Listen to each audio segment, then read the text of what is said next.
Everyone, कैसे हैं आप लोग। आई होप आप तमाम लोग ठीक होंगे, अपनों और अपनों का ख्याल रखे होंगे।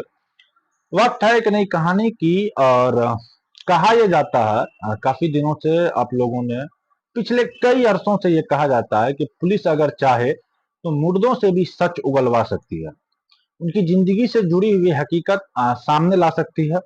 लेकिन उत्तर प्रदेश के बदायूं में जो दो मासूमों की हत्या कर दी जाती है, हत्यारे को पकड़कर पुलिस के हवाले किया जाता है, लेकिन यह पुलिस से छूटकर भाग जाता है और मुठभेड़ हो जाती है। मुठभेड़ में उस साजिद नाम का जो कातिल होता है वो आखिरकार मारा जाता है। लेकिन उस सच को पुलिस आज तक भी उगलवा नहीं पाई, सच को बाहर नहीं ला पाई। या तो पुलिस वो सच जानती है जो जनता को बताना नहीं चाहती, या फिर पुलिस अ, अभी तक सच्चाई के पास पहुंच नहीं पाई है। हालांकि आज की जो घटना मैं आप लोगों को सुनाने जा रहा हूं, इस सच्ची घटना में कुछ ऐसा होता है कि तीन कत्ल होते हैं और तीन कत्ल के बाद जो मुर्दा होता है वही सच बोल देता है। जब पुलिस चाहती है वो करके दिखा देती है, लेकिन जिस घटनाक्रम का खुलासा होकर जब लोगों के सामने आता है तो लोगों को यकीन नहीं हो रहा था कि कत्ल की इतनी छोटी सी वजह इतना बड़ा रूप आखिर कैसे ले सकता है। दरअसल आज की जो सच्ची घटना मैं सुनाने जा रहा हूँ, यह सच्ची घटना है लखनऊ, उत्तर प्रदेश की राजधानी लखनऊ का एक थाना लगता है बिजनौर, और उसी का एक मोहल्ला लगता है श्रवण नगर।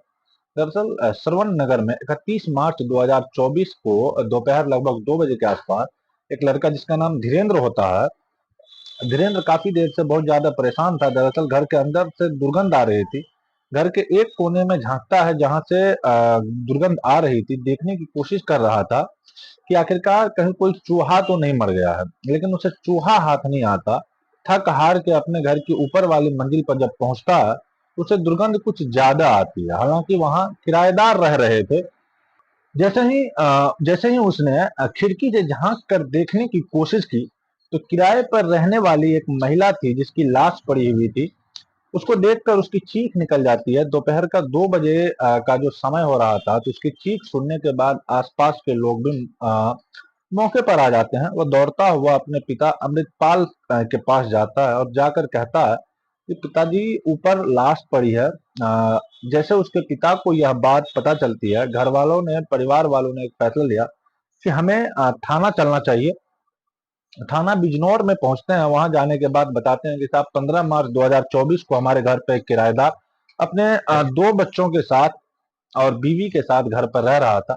लेकिन घर पर जाकर देखा तो घर में उसकी पत्नी की लाश पड़ी हुई है। उस व्यक्ति का अता पता नहीं है। 2-3 दिन से उसके बच्चे भी दिखाई नहीं दे रहे हैं। जैसे ही पुलिस को यह सूचना मिलती है, पुलिस यानी कि SHO अरविंद सिंह राणा, पुलिस विनय कुमार और DCP शशांक सिंह मौके पर भारी पुलिस बल के साथ पहुंच जाते हैं, ये देखने के लिए कि आखिरकार क्या माजरा है। दरवाजा खोला जाता है, बाहर से ताला लगा हुआ था, इसलिए पुलिस ने उस दरवाजे को वीडियोग्राफी के माध्यम से, मौके पर वीडियोग्राफी हो रही है और ताला तुड़वाया जाता है। जब ताला तोड़ा जाता है तो देखा जाता है कि जो ज्योति है, जिसकी उम्र लगभग 30 साल के आसपास है, जिसकी लाश जमीन पर पड़ी हुई है, उसमें से बहुत ही ज्यादा स्मेल आ रही थी। साथ ही पुलिस ने देखा तो उस लाश को कब्जे में लिया और पोस्टमार्टम के लिए भेज दिया गया। तभी पुलिस वालों ने ही सूचना दी कि घर के अंदर दो लाशें और हैं, यानी कि इस घर में दो बच्चे हैं। एक बच्चे की उम्र तकरीबन 3 साल है, जिसका नाम आनंद है। एक बच्चे की उम्र तकरीबन 6 साल है, जिसका नाम होता है पायल। पायल बेटी है और बेटा वो भी मरे हुए हैं। लेकिन दोनों की लाश बोरी में रखी हुई है, अलग अलग बोरी में जो लाश रखी हुई थी। अब एक ही जगह से तीन लाश निकलना अपने आप में शहर में सनसनी फैला देने वाली बात है। थोड़ी ही देर में यह खबर, सूचना सोशल मीडिया पर वायरल होने लगती है कि एक ही घर में तीन लोगों की हत्या हो गई। कौन हत्यारा, किसने हत्या की? अब पुलिस के सामने कई सवाल थे।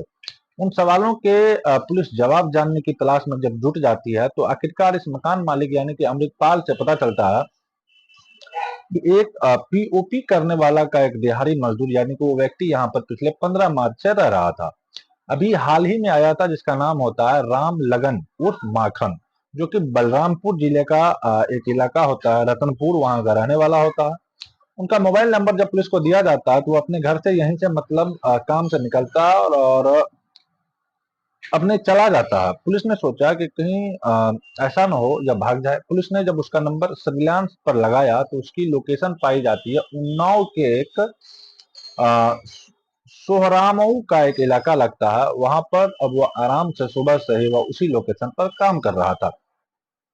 पुलिस ने जाकर घर की घेराबंदी की और घेराबंदी करने के बाद जब उस व्यक्ति से पूछा गया कि यहाँ यह राम लगन उर्फ माखन कौन है, तो उस व्यक्ति ने कहा कि जी मैं ही हूँ माखन, क्या बात है, क्या काम है। पुलिस ने जब उसे पकड़ा, उसे हिरासत में लिया। हिरासत में लेने के बाद थाने लेकर आती है और उसे पूछताछ करती है। जब पूछताछ करती है तो इसी बीच में वो वहां पर बाकी मजदूर लोग काम कर रहे थे। उन्होंने जब पूछा कि आखिरकार माजरा क्या है, तो पुलिस ने बताया कि इसने अपने बच्चे की हत्या की है। कहते हैं कि साहब ऐसा हो ही नहीं सकता, या तो समय पर यहाँ पर आता है और सुबह और शाम को यहाँ से वापस जा रहा है, ऐसा हो नहीं सकता। लेकिन पुलिस को उनकी बातों पर यकीन नहीं हो रहा था। आखिरकार माखन को थाने लेकर लाया जाता है और माखन से पूछा जाता है कि तुमने अपने बच्चों की हत्या क्यों की, इसके सच के बारे में जो भी सच है उसे बता दो। पुलिस ने जब उससे सख्ती से पूछताछ की, तब जाकर वो टूट जाता है और वो अपनी कहानी सुनाता है। कहानी बताता है कि कई साल पहले उसकी मुलाकात ज्योति से मुंबई में हुई थी। वहां मुलाकात होने के बाद वो दोनों करीब आ गए और दोनों के रिश्ते और मजबूत हो गए। वहां कुछ समय रहने के बाद वो उत्तर प्रदेश की राजधानी लखनऊ आ जाता है। और लखनऊ में आने के बाद एक सरोजनी नगर का एक इलाका होता है। सरोजनी नगर का एक गोरी क्षेत्र है, वहां लगभग 4 साल तक वह किराए पर रह रहा था। 4 साल किराए पर रहने के बाद उसकी पत्नी से हमेशा एक ही बात को लेकर कहासुनी होती थी। वो पूछता था कि ये जो बच्चे हैं वह किसके हैं, इसका असली बाप कौन है। उसकी पत्नी कहती थी कि असली बाप तो तुम ही हो, लेकिन तुम मुझ पर बेवजह शक करते हो। और इसी बात को देखते हुए इनके घर में आए दिन किसी न किसी बात पर विवाद होता था, झगड़ा होता था। तब उन्होंने अपनी उस गोरी जो जगह थी उस जगह का नाम बदला हुआ है, वहां से हटकर यह बिजनौर थाना क्षेत्र के श्रवण नगर में जाकर रहना शुरू कर देते हैं। और 28 मार्च 2024 की रात को जैसे यह सब काम करके वापस अपने घर पहुंचता है, वो अपनी पत्नी से बातचीत करने के दौरान उसने फिर वही सवाल कर दिया कि बच्चे किसके हैं। मुझे तो लगता है कि ये बच्चे मेरे हैं ही नहीं, ना इनकी शक्ल मुझसे मिलती है, ना इनकी आदतें मुझसे मेल खाती है, न बच्चे मेरे नहीं है। जब माखन ने बार बार अपनी पत्नी को यही बात कही तो पत्नी से यानी कि ज्योति से उनकी कहासुनी हो जाती है। और जब कहासुनी शुरू होती है तभी बात हाथापाई तक पहुंच जाती है और वो अपने पत्नी के गले में एक दुपट्टा डालता है। और दुपट्टा डालने के बाद पूरी ताकत से वो उसको खींचता रहता है जब तक क्या उसके प्राण नहीं निकल जाते, वो दम नहीं तोड़ देती। जैसे ही वो दम तोड़ देती है, जमीन पर गिर जाती है। उसके बाद उसके जो हरकतें थी, उसका जो वैसीपना था, उसकी जो खून जो उसके सर पर खून सवार था, वो तब भी शांत नहीं होता है। उसकी बेटी और बेटा आराम से इत्मीनान से सोए हुए थे। पहले उसने अपने बेटे का गला दबाया और उसकी हत्या कर दिया। फिर अपनी बेटी की गला दबाकर हत्या कर देता है। हत्या करने के बाद जब उसको समझ नहीं आ रहा था कि आखिरकार इन लाशों को कैसे ठिकाना लगाया जाए, इस घर से किराए के मकान से कहीं पहली मंजिल से कैसे इन लाशों को लेकर बाहर जाया जाए। इसके घर में 2 बोरी रखी हुई थी। उसने बच्चे को बोरी में डाला, दूसरे बच्चे को बोरी में उसको भी बोरी में डाला। और वो सोचने लगा कि आखिरकार कब मौका मिलेगा इन दोनों को बाहर, वो बाहर फेंक कर जाएगा।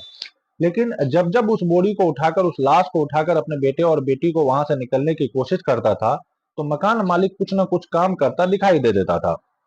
ऐसा लगता था न जाने क्यों वह उसी की आहट से मकान मालिक जाग रहा है। और मकान मालिक को इस बात की कोई भी खबर नहीं थी कि उसकी ही घर के अंदर पहली मंजिल पर 3 कत्ल हो चुके हैं। उसने रात को निकलने की वहां से बहुत बार कोशिश की है, लेकिन यह कामयाब नहीं हो सका। और आराम से फिर वह खाना बनाता है। खाना बनाने के बाद वो सो जाता है। दिन निकलता है और 29 तारीख को काम पर चला जाता है। 29 की रात को वह पूरी रात इंतजार करता है कि आखिरकार कब मौका मिले, कब लाश को ठिकाना लगाया जाए। फिर वो आता है, खाना बनाता है। खाना बनाने के बाद सो जाता है। और सोने के बाद जब दिन निकलता है, तब पूरी रात उसकी ऐसे ही निकल जाती है कि किस तरह से लाशों को ठिकाना लगाया जाए, लेकिन सफलता नहीं मिलती है। अब 31 तारीख की भी सुबह उठता है और उठने के बाद सीधा काम पे जाता है। वो अपना काम करता है और वो नहीं जानता था कि लगातार लगभग 4 दिन से जो लाशें पड़ी है वो आखिरकार उसमें दुर्गंध आने लगेगी और आसपास को लोगों को पता चल जाएगा, और मकान मालिक को जैसे ही पता चलता है पुलिस को बुलाया जाता है। पुलिस आती है और उसको न केवल लाशों को बल्कि इस कातिल को भी गिरफ्तार करती है और उससे सच उगलवाती है। और जब सामने आता है वो यही सच था कि उसने अपने बच्चों की हत्या सिर्फ इसलिए की क्योंकि उसको शक था और इस औरत का इसकी बीवी का किसी व्यक्ति के साथ अवैध संबंध है, और अवैध संबंधों के चलते ही एक बेटा और बेटी पैदा हो जाती है जिसको वो अपना मान रही ही नहीं रहा था। अगर उसको शक था तो काश वो पुलिस के पास जाकर उसका डीएनए के लिए भी एक अपील कर सकता था। दोनों बच्चों का डीएनए आ जाता, उससे साबित हो जाता कि ये दोनों बच्चे उसी के थे या किसी और के थे। लेकिन न केवल उसने अपनी पत्नी की हत्या की बल्कि उन दोनों मासूमों की भी हत्या कर दी, जिसका इस पूरे घटनाक्रम से किसी भी तरह का कोई दोषी नहीं था। हालांकि पुलिस ने उसे गिरफ्तार किया और पुलिस की कोशिश है कि इस व्यक्ति को कम से कम समय में चार्जशीट लगाकर बड़ी से बड़ी सजा दिलवाई जा सके, ताकि एक नजीर बन सके, एक समाज में मैसेज जा सके कि बुरे काम का बुरा नतीजा चाहे वो कोई भी क्यों ना हो। दोस्तों, इस पूरे घटनाक्रम को सुनाने का उद्देश्य किसी को परेशान करना, किसी का दिल दुखाना नहीं, बल्कि आपको जागरूक करना, आपको सचेत सचेत करना है। आई होप कहानी आपको पसंद आई होगी। कहानी अगर पसंद आए तो वीडियो को लाइक कीजिएगा। चैनल पे अगर नए हैं तो चैनल को सब्सक्राइब कर बेल आइकन प्रेस कर दीजिए। मिलते हैं किसी नए वीडियो में नए कहानी के साथ। तब तक के लिए जय हिंद, जय भारत।